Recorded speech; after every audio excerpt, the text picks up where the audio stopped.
Hello, everyone, and welcome to another Zoom edition of Two Peas in a Podcast. If you are watching, you can see Carl's and I's faces. She's waving. She's catching that golden hour. Oh my God, literally. And then look, I have my ring light. Beautiful. So she's like doing things. I need one of those. I need a ring light. Hashtag famous. Yeah, you are basically famous. She's like pretty famous on TikTok, everyone. You should Here, probably go follow me on TikTok. yeah, Carlisle Lane.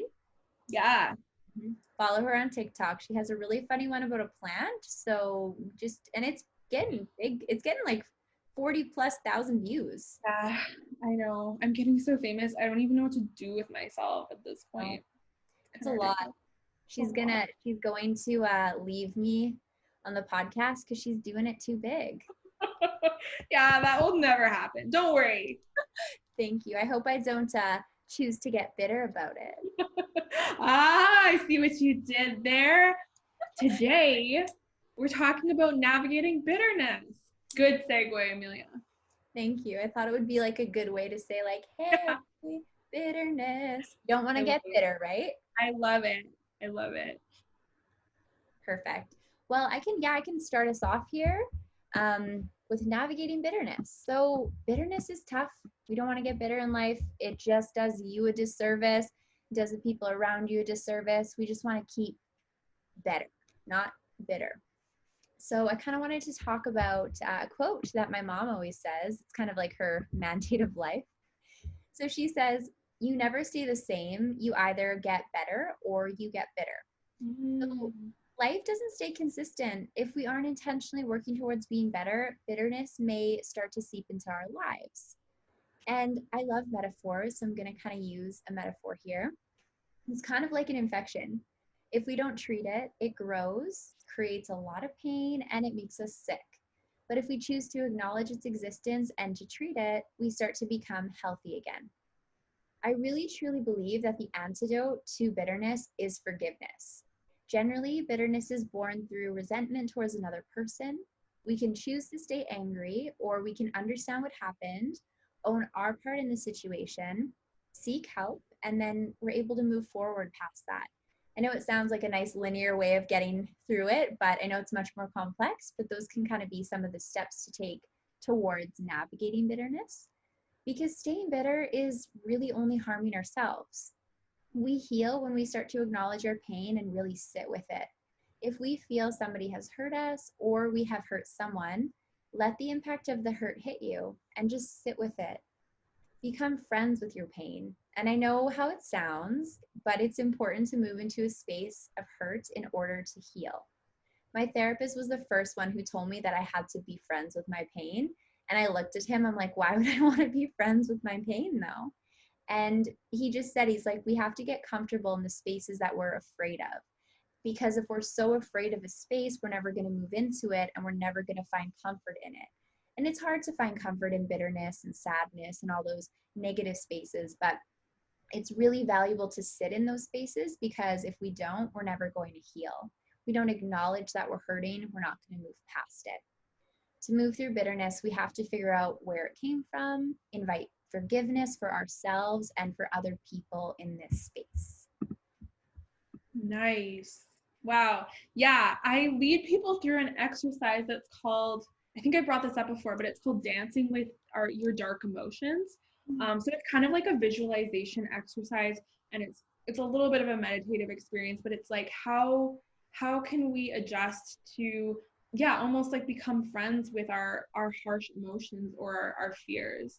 And it is very helpful because something that we are trying to push away and we're like, I don't want to, whether it's bitterness, whatever it is, resentment, something that we don't want in our life at all is now a little bit closer to us. And we're okay with that. Like we're able to be resilient and actually just sit with it. So I think it's beautiful that you brought that up. I found in my own circumstances that bitterness often thrives off of sympathy. So feeling bad for myself and like, oh, like the world sucks and like this person did me wrong and like, man, everything's so harsh right now. So if we kind of reframe that experience and move away from sympathy, I find that it's a lot more easy to navigate things that I've found that have been personally applicable to me in my life are asking really good questions. Journaling about the topic, for example, has been really helpful. Like, why am I feeling this way? Letting it out.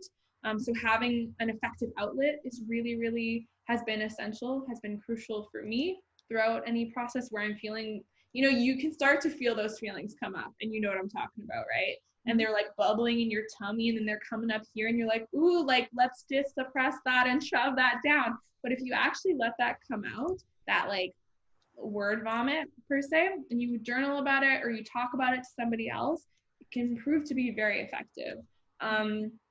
As well, for me too, this has been a challenging one, but really taking ownership and responsibility for whatever you can, depending on the situation, can be really helpful.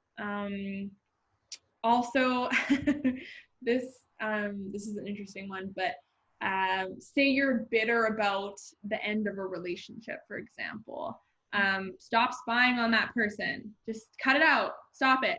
I know that it's in the days of social media, it's really easy, but this is not helpful. This is like not helpful at all. And so setting yourself free from that feeling means setting yourself free from the activities that you're engaging with, kind of like little rituals that we develop surrounding being bitter.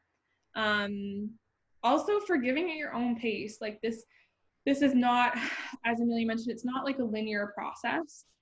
Everyone takes a different road. So just being patient with yourself.